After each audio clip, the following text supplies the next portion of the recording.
ஏங்க அங்க பாருங்கண்ணே, இப்படி அரைகுறையமா ட்ரெஸ் போட்டு ரோட்ல எப்படி நிக்கிறா? ஆமாம்மா, நேத்தே இப்படிதான் பசங்க போற ட்ரௌசரை போட்டு மொட்டை மாடல நின்று ஃபோன் பேசிட்டு இருக்கு அந்த பொண்ணு. என்னதான் சென்னையில இருந்து வந்தாலும் இப்படி அரைகுறையமா ட்ரெஸ் போட்டுட்டு இருப்பாங்க? நல்ல குடும்பத்துல பிறந்திருந்தா எப்படி ட்ரெஸ் பண்ணணும் சொல்லி கொடுத்து அனுப்பி இருந்திருப்பாங்க. எல்லா ஆம்பளைங்களும் பாக்கணுன்றதுக்காக தான் அவன் இந்த மாதிரி ட்ரெஸ் போடுறா. அவதான் இப்படி ட்ரெஸ் பண்றானா, அவன் புருஷன் ஒன்னும் கேட்க மாட்டானா? வெக்கம் கெட்டவன். கௌஷி போலாமா? போலாம்டா. ஏங்க அவளோட ஹஸ்பண்ட் உங்களுக்கு தெரிஞ்சவங்க தானே, நீங்க ஏன் கொஞ்சம் புத்திமதி சொல்லக்கூடாது? சரி வாமா.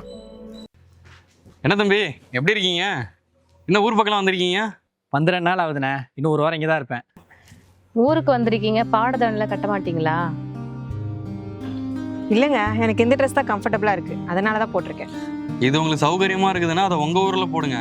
இது கிராமம், இங்க ஒரு சில பழக்க வழக்கம்லாம் இருக்கு. இந்த மாதிரி சட்டெல்லாம் இங்க போடக்கூடாது. இந்த மாதிரிலாம் ட்ரெஸ் பண்ணிட்டு உடம்பு கட்டிட்டு சுத்திட்டு இருக்கீங்களே, அப்புறம் ஏன் பசங்க கிண்டல் பண்ண மாட்டாங்க, தப்பா நடந்துக்க மாட்டாங்க? இந்த மாதிரி ட்ரெஸ் போடுறீங்களே, பாக்குறவங்க என்ன நினைப்பாங்கன்னு கொஞ்சம் கூட யோசிக்க மாட்டீங்களே? நீங்க எப்படி யோசிப்பீங்க? அவங்களாம் பாக்கணும் தானே இந்த மாதிரி ட்ரெஸ்ஸே போடுறீங்க. நல்ல குடும்பத்துல பிறந்தா ஏன் இப்படிலாம் ட்ரெஸ் போட்டு சுத்த போறாங்க? ஏய் வாயை மூடுறா. நானும் பார்த்துட்டு இருக்க, ஓவரா பேசிட்டு இருக்க. ஏதோ இவருக்கு தெரிஞ்சவங்கிறதுனால தான் உன்னை சும்மா விடுறேன். ஏமா உனக்குலாம் எவ்வளவு திமிரு இருந்தா ஒரு ஆம்பளை நடுறத்துல வாடா போடான்னு கூப்பிடுவேன்? நீ முதல்ல வாயை மூடுறி. இன்னொரு வார்த்தை பேசுன வாயை கிழிச்சிருவேன்.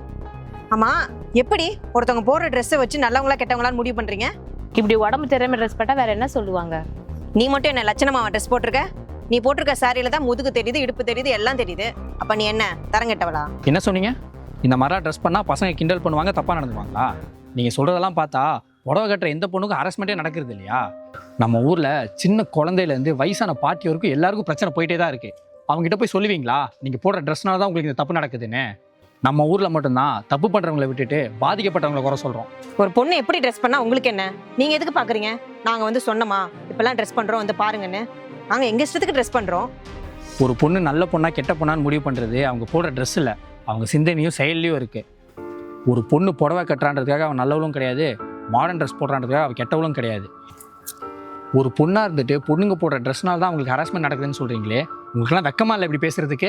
இந்த மாதிரிலாம் யோசிக்கிறீங்கல்ல, நீங்கள் தான் ரொம்ப சீப்பானவங்க. தம்பி, நம்ம ஊருக்குன்னு ஒரு கலாச்சாரம் இருக்கு, அதை கெடுத்துடக்கூடாதுல்ல, அதுக்கு தான் சொல்றோம். என்ன பெரிய கலாச்சாரம்? நான் போய் பாருங்க அங்க இருக்க சிலைலாம் எப்படி இருக்குன்னு. அதுலயே தெரியுது அந்த காலத்து பெண்கள்லாம் எப்படி ட்ரெஸ் பண்ணியிருக்காங்கன்னு. வந்துட்டாங்க பெரிய கலாச்சாரம் பேசுறது. இங்கே பாருங்க, நான் அவளோட ஹஸ்பண்டு. அவள் எப்படி ட்ரெஸ் பண்ணணும்னு நானே சொல்லக்கூடாது. அவள் ஒன்றும் சின்ன குழந்தை கிடையாது. இனிமேவாவது ஒருத்தவங்க போடுற ட்ரெஸ்ஸை வச்சு அவங்க இப்படி தான் முடிவு பண்ணுறது நிறுத்துங்க. வா கௌஷி போகலாம்.